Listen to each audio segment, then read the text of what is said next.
All right, everybody. Let's get started here. Hey, come on in. Hey. We are in Genesis 32. And the goal is going to be to get through chapter 36 today. There may be an extra one. Yeah. So I appreciate Jerry kind of combining classes and covering for me while I was gone last week. Got to spend some time in what Byron calls the Piney Woods over in East Texas, and had people from 12 different churches of about 15 people visit. But it was really neat. They've got a neat congregation going on there.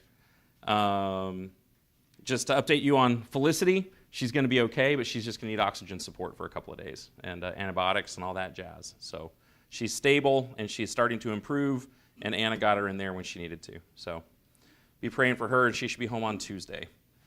Let's say a prayer, and then we'll pick up in 32 and try to get through 4 chapters. All right?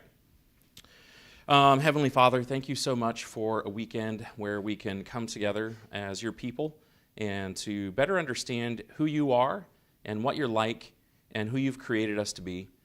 Thank you so much for the book of Genesis that points to our need for Christ and your plan since before the beginning of time to provide him. Please be with us as we continue to learn about the family of Abraham and how you passed the promises on through his descendants and how you came to fulfill those promises. Please be with us as we continue the story of Jacob and his family as he comes back to the land. Please be with the members of our congregation that need special attention and special prayers. You know who all of them are, and we pray your blessings on them. In Jesus' name we pray. Amen. Okay, so we're in chapter 32, and we're just going to kind of go down through a paragraph at a time. Before we start reading, remind me of the interactions with Jacob and Esau, those two brothers. Okay, Ellen's right off that. It wasn't good. How was the relationship left when Jacob left the land? What had happened? Yeah. He had swindled him out of his birthright, right? He had traded him for a mess of beans, basically is what he did. Yeah, and then his mom helped him steal the blessing from a blind father. That's right. So you had a father that favored Esau and the mother that favored Jacob. And the boys were as different from each other as they could be. Okay, what was Esau like? Okay, he was hairy. He was a hunter, outdoorsman. Okay, how hairy was he? Like an animal. Well, yeah, he was so hairy that they had to use the skin of a goat to deceive his dad. So, like, his dad went out to touch his arm, and it's as bristly as that, and he's like, "Yep, that's Esau." Like, that's a hairy guy. He might have been the original Sasquatch. I don't know.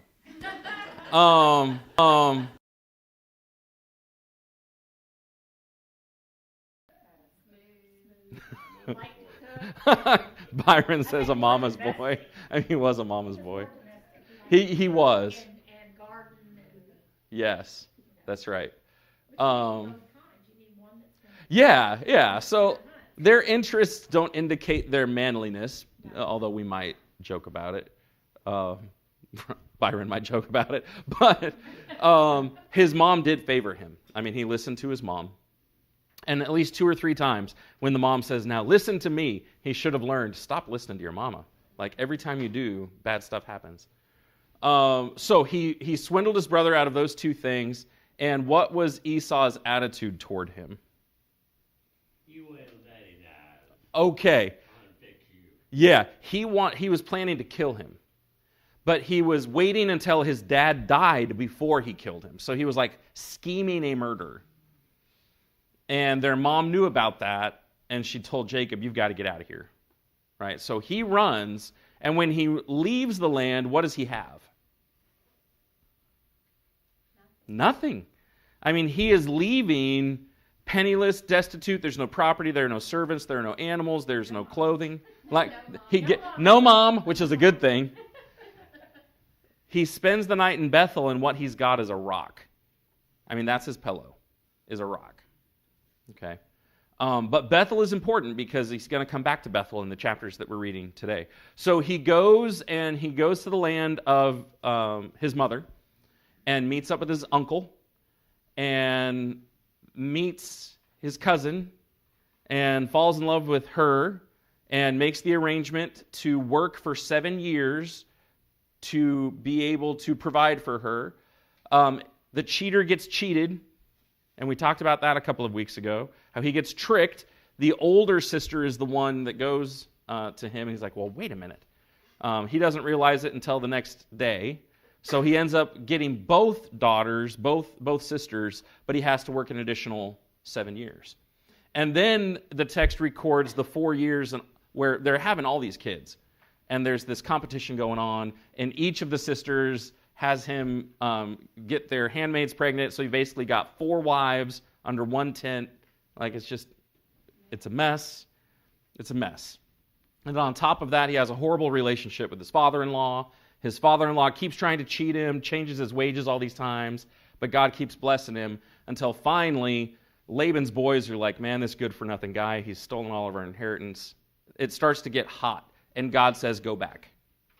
It's time to go back. And so what we finished with in the last class was Jacob and his family were on their way back to the promised land. They finally separated from Laban. They had come to an agreement, they had entered into a covenant that they wouldn't cross this certain boundary. And Laban made him promise, don't marry anyone else. He's like, I've got 4, why would I? So he agrees, I'm not going to marry anybody else, but we're not going to cross this boundary. Okay, now that's important because he now has an imaginary line to his back, and he starts moving forward, and what we find out in this chapter is Esau is coming to meet him with 400 men. So he can't go back. He's got an army coming at his front, and he's got to figure out what to do. So why does Laban not want him to marry anybody else? It's one of those things where he's encouraging faithfulness and care for his daughter, like finally. Daughters, yeah. Where he's just saying, hey, the more you marry, the less you're going to care for. So it's a provisional thing in his mind. Kind of a little bit late to be thinking about that because he sold them off anyway. But okay, chapter 32, let's look at the first few verses there. Jacob went on his way, and the angels of God met him. And when Jacob saw them, he said, this is God's camp. So he called the name of that place Mahanaim. And Mahanaim means 2 camps. So like he's going to split up his group here through the rest of the chapter into 2 camps. And Jacob sent messengers before him to Esau his brother in the land of Seir, the country of Edom, instructing them, thus you shall say to my lord Esau, thus says your servant Jacob, I have sojourned with Laban and stayed until now.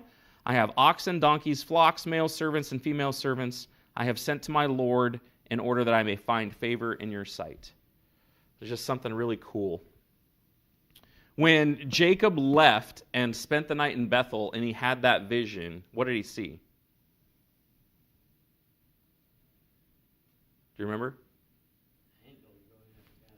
Okay, and we described that probably it wasn't a ladder, it was more like steps going up, kind of like a ziggurat or whatever, but he saw a way for angelic beings to go up and down from heaven to earth. So when he leaves the land, he sees angels. And that's at Bethel. And he says, oh, this must be the gateway to heaven, right? As he prepares to re-enter the land, he sees angels. So, there's not a whole lot to make about that, except angels marked his exit and angels marked his entrance. Like this sojourn with Laban is done. Does that make sense? And that's just kind of neat that God did that to kind of bookend his time away. All right, but now, as he's getting ready to go back into where he left, like he didn't leave on good terms, how does he address Esau? My Lord. All through the chapter, it's my Lord, my Lord, my Lord. And how does he refer to himself? Servant. Your servant. Like he's trying to, hey, brother, but he doesn't call him brother. he calls him my Lord. He's humbling himself in front of Esau, which is really important. And what is it that he wants to find in verse 5? Yeah, in order that I may find favor in your sight. I want to be in good relationship with you. That's what he's looking for. He's really looking for grace and mercy. Like, how do you make it right that you've stolen the birthright and the blessing? There's no way to make that right. Okay, he's going to try. In this chapter, he's going to try. Verse 6. The messengers returned to Jacob, saying, we came to your brother Esau, and he's coming to meet you, and there are 400 men. Put this in perspective. Do you remember the story in 1 Samuel of David and Nabal and Abigail? When Nabal insults David and says, I'm not going to pay you, and David gathers up his men, his mighty men that are with him, he gathers up 400 men to roll down on Nabal's house, and they're going to kill all the men, right? I mean, that's the picture here. Esau is rolling out with 400 soldiers, and Jacob should be intimidated by that, just the number. Then Jacob in verse 7 was greatly afraid and distressed, and he divided the people who were with him and the flocks and the herds and the camels into 2 camps, thinking, if Esau comes to the one camp and attacks it, then the camp that is left will escape. So he's being strategic. He's like, I fully expect something bad to happen. Let's try to make it so someone will survive. Okay? Then, verse 9. Jacob said, O God of my father Abraham and God of my father Isaac, O Lord, who said to me, return to your country and to your kindred, that I may do you good, I am not worthy of the least of all the deeds of steadfast love and all the faithfulness that you have shown to your servant. For with only my staff I crossed this Jordan, and now I have become 2 camps. Please deliver me from the hand of my brother, from the hand of Esau, for I fear him, that he may come and attack me, the mothers with the children. But you said, I will surely do you good and make your offspring as the sand of the sea, which cannot be numbered for multitude. What do you think about that prayer?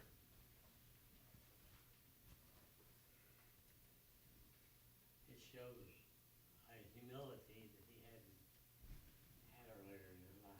Yeah. Is he the same man that left 20 years before? He's different. I mean, it took 20 years, and it took some unfair treatment by somebody else's hand to figure out what it felt like for him to go, oh man, that was kind of rude.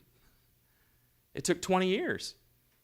And when he left and he had that vision at Bethel of the angels going up and down, he made this agreement with God. He's like, you're the God of my father. I get it. But if you keep me safe and you bring me back, then you will be my God. Right? He goes into this, I'm evaluating God kind of thing. And now he's back. God has kept him safe. God's blessed him. He has a big family. And so he's taking ownership of his faith. But I love what he says in verse 10. How does verse 10 start? He doesn't deserve any of it. That's that humility that we're talking about. Like if God does him any good, it's because God is gracious and merciful. It's not because Jacob deserves it. So this is a different man. Does Esau know that? Esau has no way of knowing the character of his brother. And this is just like a weird psychological thing that happens. I mean, think back to maybe somebody from high school that you haven't seen in a long time. And you picture them the way that you last knew them. They look the same, they act the same, they have the same interests, all that stuff. Same ways of talking. It's just how you picture them. It's the last time you saw them. And then when you see them again 10, 15 years later, you expect them to be the same, but they're not. And it's kind of shocking. You know, you start to interact with them or you prepare yourself, but they're different people. You're a different person. So Jacob is preparing to meet his brother, and he's preparing for the worst because he knows what he deserves. Okay, so verse 13. He stayed there that night, and from what he had with him, he took a present for his brother Esau. 200 female goats, 20 male goats, 200 ewes, 20 rams, 30 milking camels and their calves, 40 cows, 10 bulls, 20 female donkeys, 10 male donkeys. Like, that is a lot of livestock. That is a lot of value that he's about to hand over to his brother. And then he does this staggering thing where he sends them in groups. We're sending waves after wave Yeah. after wave. Why? What effect is that going to have on Esau? Forgiveness, please him, seeing how Yeah. much he's willing to give. Yeah. I mean, imagine if your birthday, maybe this is the way your family rolls, and if so, I want to be in your family. Like, if your birthday was a birthday week, first day you get this, and then the second day you get this, and every day you get a little bit more until finally you hit your birthday, and it is like, ta-da, right? And so every day gets bigger and better and better and better. But you didn't expect it. So Esau is rolling with his guys, and they get this first wave of just stuff and animals. And he's like, well, I wasn't expecting that. And then a little bit later, you round the bend, and here's more, and it just keeps growing. And he's hoping that the effect is it'll soften his brother. And so verse 17, he instructed the first servant, when Esau, my brother, meets you and asks you, to whom do you belong, and where are you going, and whose are these ahead of you, then you shall say, they belong to your servant Jacob, they are a present sent to my lord Esau, and moreover, he is behind us. And he explains in verse 20, his thought was, I may appease him with the present that goes ahead of me, and afterward I shall see his face. Perhaps he will accept me. This is an awesome passage. I've got this highlighted for multiple reasons in my Bible. Do you remember the word over in Romans that Paul uses to describe Jesus as our salvation?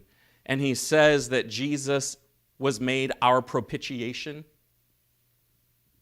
The word propitiation means a gift that turns away anger. So God sent Jesus as the gift that would turn away God's righteous anger for those who are in Christ. And one of the best biblical examples that I know of that word is this, where Jacob sends gift after gift to try to turn away the anger of Esau so that he could be reconciled to him. Like, this is a living example of propitiation. Now, the difference between Jacob and Esau is that God had to provide all the blessings for Jacob to give. God's gift of Jesus is a gift that God gives himself to turn away his wrath. I think that's really cool. Any thoughts or questions so far as we come down through 21? All right. It seems to me that the family that his mother came from, they all shared the same kind of character. She shared. Yeah. Yeah. Apple doesn't fall far from the tree. Is that what you're saying? Now, there are exceptions to that generalization, and we need to acknowledge that, but I think you're right. So this is still the same night as he has set all of this up, and Jacob is not going to meet Esau until chapter 33. Before he meets Esau, this weird thing happens, and I have wrestled, pun intended, with this event. Like, what in the world is going on with this event? So we'll talk down through it. I don't know that I have a perfect answer. I've heard some interesting things. I'll share them with you. But this is where Jacob's name changes. Okay, so verse 22, the same night he arose and took his 2 wives, his 2 female servants, and his 11 children, and crossed the ford of the Jabbok.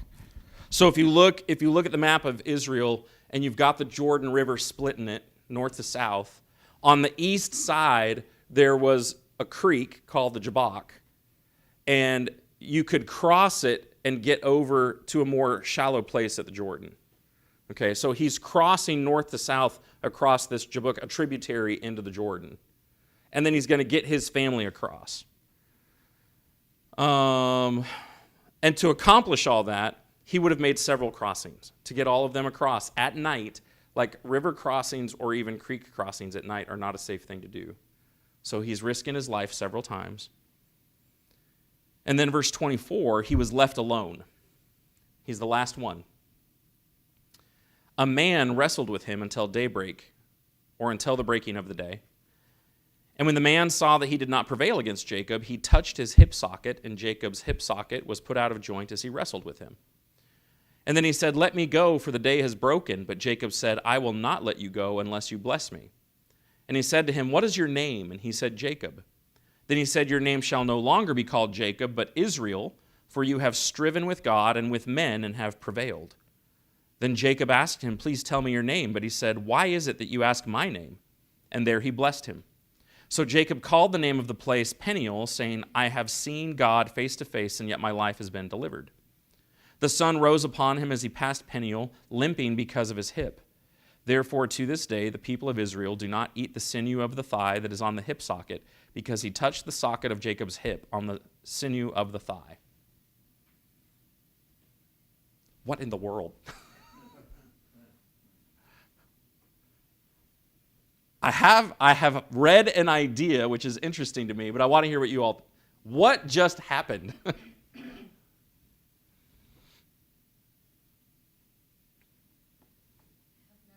Thank you, Ellen. Like, it's okay to be like, I have no clue. I do not know. This doesn't make any sense. This is the second blessing that Jacob has stolen Okay. or taken. Yeah. Say that. Yeah. This one's more forthright. It's a contest of strength. Okay.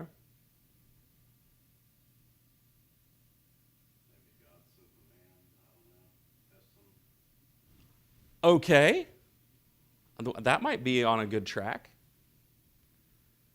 Well, I don't want to burn a ton of time, and I don't know that we're going to have a definitive answer here. Okay, so I would just encourage you to keep reading on it and studying it. I have 2 resources that I've been reading to prepare for this class this time around. They're new resources to me. I've really enjoyed them. One of them had an interesting idea, and I'll just share it with you. I'm not saying whether it's right or wrong. It's just an idea. Okay? So for this idea, it comes from a rabbinic source, so a Jewish historic source. And you have to leave Genesis for a second. Jump ahead to Daniel. So in the book of Daniel, Daniel receives visions and messages from angelic beings, right? And there's one place in Daniel where he's offered a prayer and he's waiting for a response, and God sends an angel to give him a response, but the angel says he's delayed because why? That he was contending with the prince of Persia. And the point is that it seems to indicate that there are these angelic beings, and he says, I am the prince of Israel. I am Gabriel, the prince of Israel. And so there seems to be this idea that in the heavenly places there are angelic beings that are somehow doing something in connection with nations and all that kind of stuff. There's a whole lot about that I don't know. Daniel's just like, okay, what's the answer to the prayer? And that's what Gabriel says. Okay? So the rabbinic idea is that this being, Matt mentioned maybe someone sent from God, is potentially an angelic being who may be, all these caveats, may be the angelic being over Edom. And as Jacob is about to enter into Canaan and cross that line, that he contends with this angelic being that is over Esau's family. And Jacob wins. Because Jacob is going to come in and Jacob's going to take on the blessing and fulfill, like he's going to take over the land. And so the being contends with him and lets him win. He lets him win. Like, you're not going to win against an angel. There's just no way. That's an interesting idea. I don't know what to do with it all the way. Whatever it is, it's divine, because he talks about, I've seen God face to face. There's this, that's what he acknowledges, and it has to do with the changing of his name. And you can go and look at other places in the New Testament that refer back to this incident of contending with God. So eventually he's blessed, but he's further humbled after the thing. He's got a permanent limp after this interaction. And out of respect for that humbling and that weakness, it affects the Israelites' dietary laws after that. Go forth and figure it out. It's a confusing incident. That's a new one for me. I've shared it with you. If it makes sense, that's great. If you think it's garbage, throw it away. But at least you have the information. So in chapter 33, he finally meets Esau, his brother that he hasn't seen for 2 decades. He lifted up his eyes and looked, and behold, Esau was coming, and 400 men with him. And you've got to remember, he's limp now. He's lame. Like, the last thing you want to do is you get ready to encounter an army is to be wounded before you start. And he can't even run. So he divided the children among Leah and Rachel and the 2 female servants. How did he stagger the family? Women and children in front, Women and children in front, in what order? from his least favorite to his favorite. That would be so hard. That would be so good. Okay, Leah, you're up front. The favoritism in families is horrible. We don't have to say any more about that. Finally, he meets him in verse 7. Leah likewise and her children drew near and bowed down. Last, Joseph and Rachel drew near. They bowed down. Esau said, "What do you mean by all this company that I met?" Jacob answered, "To find favor in the sight of my Lord." Like he's looking for grace and mercy. And Esau says, "Look, I have enough. I don't need it." And Jacob said, "No, I insist. If I found favor in your sight, then accept my present from my hand. For I've seen your face, which is like seeing the face of God, and you have accepted me. Please accept my blessing." He changes the word. It's not just a gift, it's a blessing. Like there's a sacrificial idea in there. Because God has dealt graciously with me, and because I have enough. Thus he urged him, and thus he took it. That's not what you would expect to happen. You would have expected bloodshed. You would have expected Esau to take his head off. Like you would have expected all these things. But in 20 years, Esau's chilled out. It probably would have gone okay if the gifts hadn't happened. The gifts certainly helped. And Jacob's humble attitude certainly helped. But the brothers are finally reconciled. But Esau's like, "Hey, why don't you come to my place down in Seir?" And he's like, nah. At first he says, "Yeah, sure, but we'll go separately. We'll catch up with you." And so Esau leaves, and as soon as he leaves south, Jacob turns around and goes north. He goes north, and they just dwell apart from then on.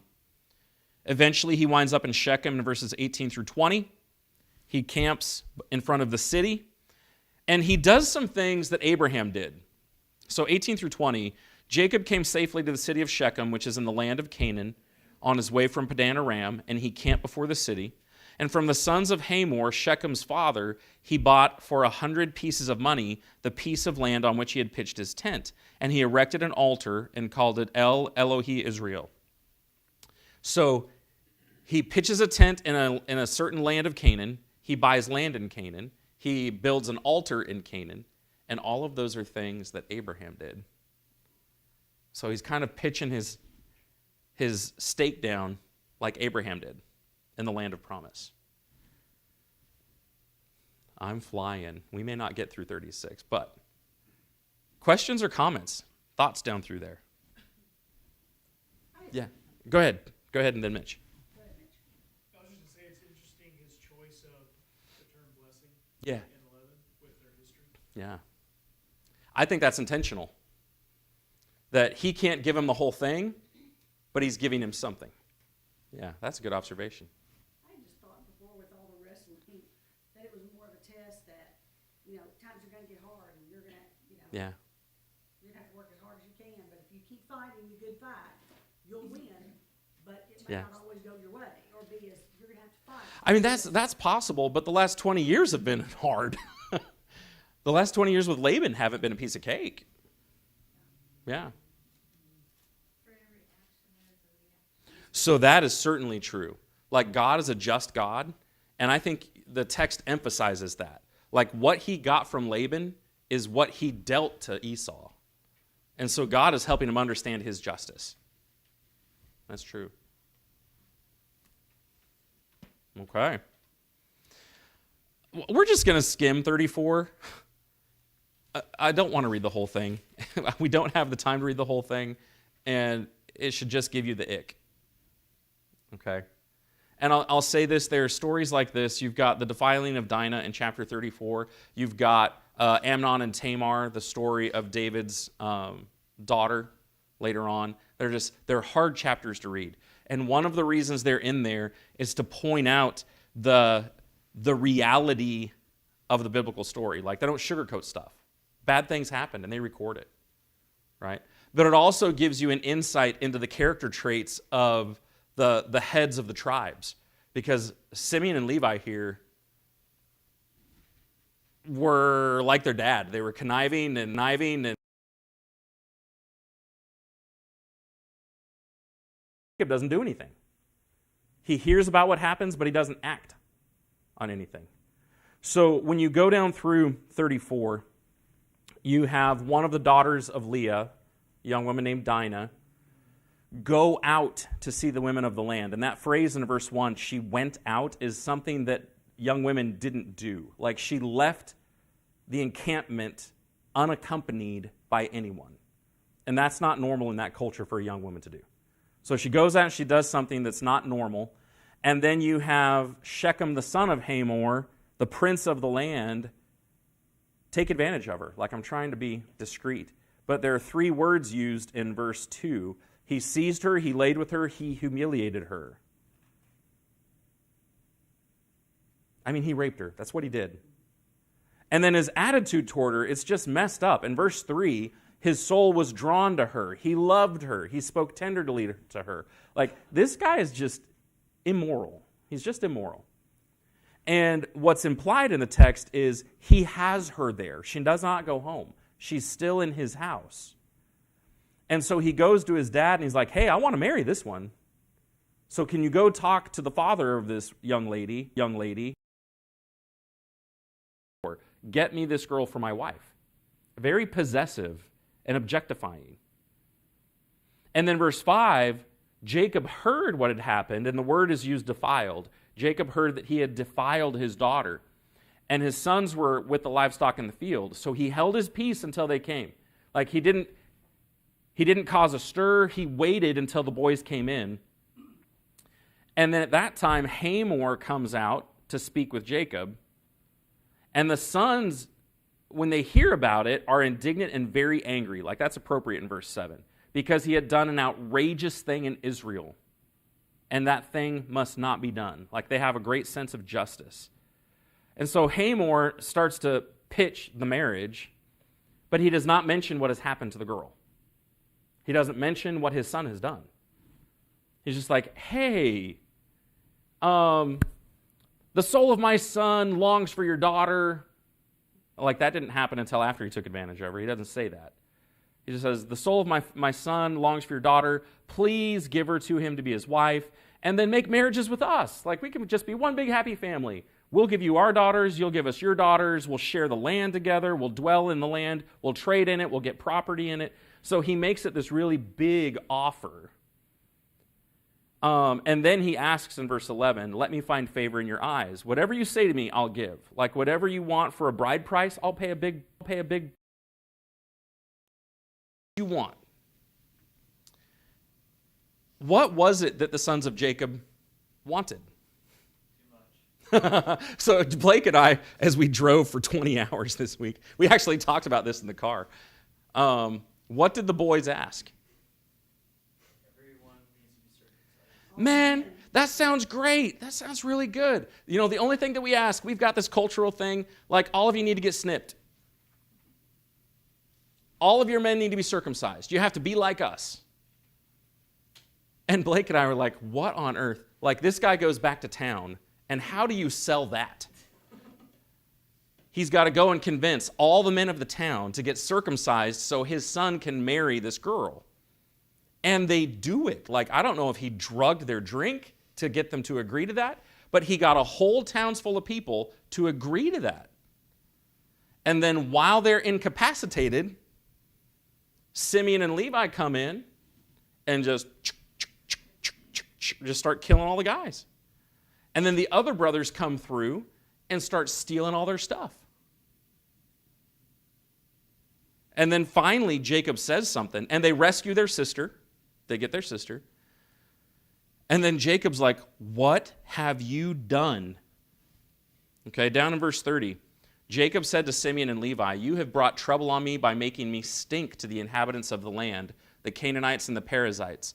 My numbers are few, and if they gather themselves against me and attack me, I shall be destroyed, both I and my household. And they said, what? Treat our sister like a prostitute. Look, I kind of lean toward the boys. I'm sorry. I kind of lean with the boys. You're not going to treat my sister that way. Now, their vengeance went way beyond justice. But Jacob was indifferent. He was more concerned about everyone's safety, and he was willing to let Dinah pay the price. And so, like Jacob has been growing and maturing, but when it comes to this, when it comes to being a father, he's a mess. All right? Now, this is going to come back on Simeon and Levi. At the end of Genesis, when they're giving out the promises, Simeon and Levi are going to be dispersed among the land because they're hotheads. Okay, so that's why the Levites ended up being dispersed everywhere and serving as priests. They didn't get a chunk of land. They were throughout the land. Because he's like, we need to disperse you all. All right? Anything through 35? It refers to the righteous. Yeah, As a prince of the land, or yeah, prince of the city. yeah. And that may be how he had the influence that he had to get Oh, for sure. it done. For sure.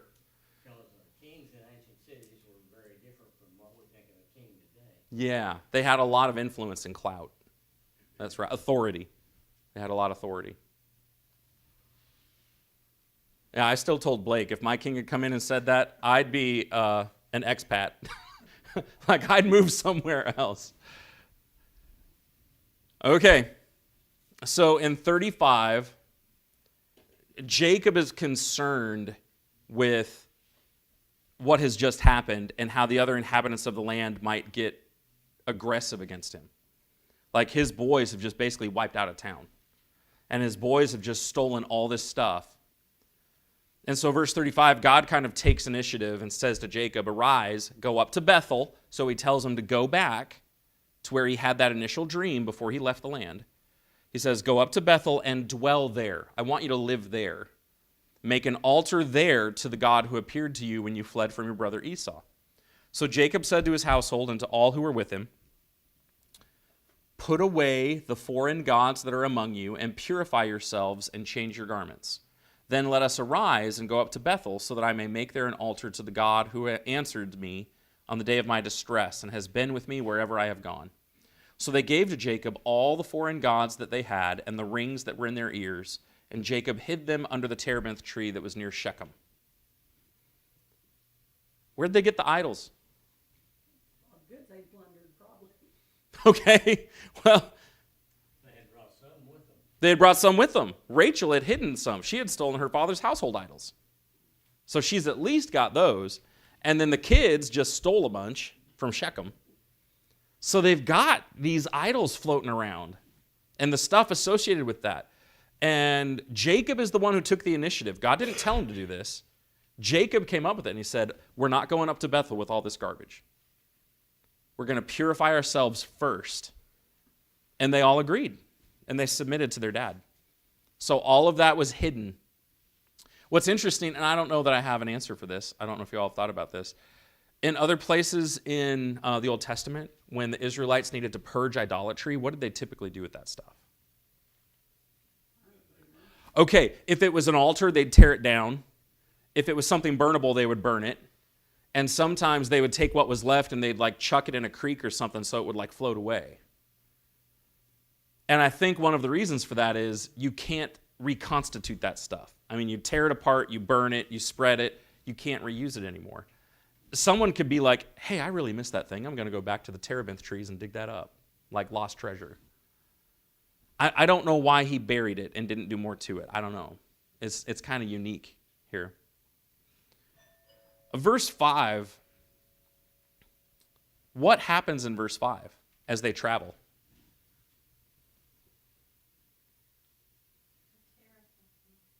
Yeah. I think I think this is one of the first times this is mentioned. It's mentioned a lot, like in Joshua and Judges, where God does something to the enemies of Israel where he makes them afraid of his people. It's like one of his divine protections that I think goes back to the promises of Abraham. And God uses it with Israel as they go in to conquer the land. The people fall in a dread of them. And it's actually a form of protection. Now, how God did that and what that all looked like, I don't know. But a terror from God fell on the cities that were around them, and it kept the Israelites safe. And then 3 different times in this chapter, just kind of overviewing the chapter, you have someone die. Rebekah's nurse in verse 8 dies and is buried. Rachel in verse 19 dies and is buried after giving birth to Benjamin. And then Isaac in verse 29 dies and is buried. Okay? So Benjamin's finally born. You've got the 12 sons now. And you have something really messed up. Like this, their family's just messed up. What happens in verse 22?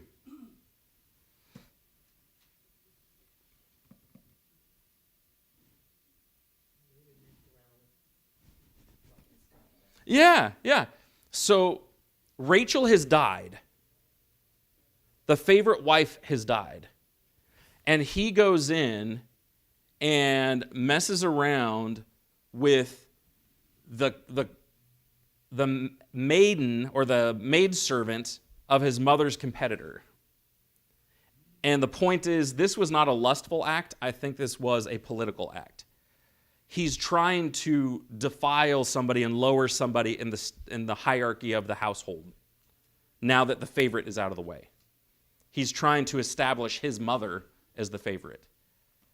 And so as you go through all of this, like you realize, did God pick Abraham's family and all of his descendants because they were the perfect people? They were messed up. Okay. Could Reuben be trying to assume the leadership of Yes. of the clan? And that's part of it too, where he's trying to establish himself as the successor. I mean, he's the firstborn, but he's trying to be like, I am the firstborn. Makes me think of Solomon, That's exactly right. his half-brother after David died. That's exactly right. The same kind of thing going on.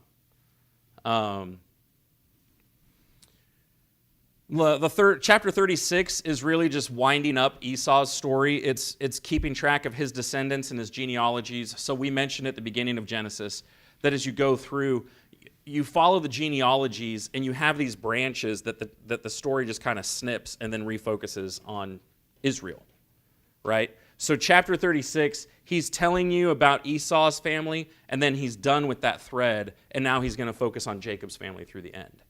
Now, Esau's going to come back as the nation of Edom, but as far as the flow of the story, we're pretty much done with Esau in Genesis. Okay, so if you want to go read through all those genealogies and great things, knock yourself out. I'm not going to read down through it this morning. So Lord willing, next Sunday we'll pick up with chapter 37, and we'll pick up the story of Joseph. And Joseph's story takes us through the end of the book. Okay? I think that's class. Thank you all, and Lord willing, we'll pick up next Sunday.